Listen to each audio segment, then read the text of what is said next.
थांबा एक आता मी चालू करतोय काय पाणी चालू झालेलं आहे.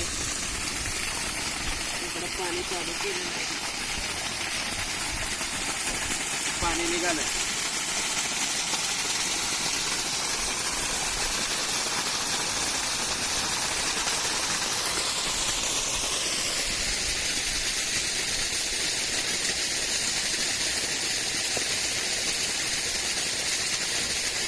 उन्हाळा भरपूर आहे त्यामुळे पाणी आठवड्याला शेताला द्यावं लागतं.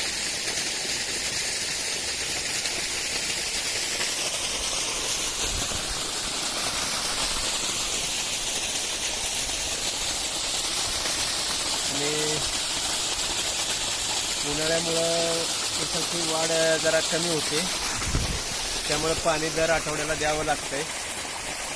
आता एखादा पाऊस पडला की ऊस आता कोळवायचा आहे. ऊस कोळवल्यानंतर पाऊस चालू झाला की ऊस पुन्हा एक दोन कांडी यायला सुरुवात होईल. बरोबर.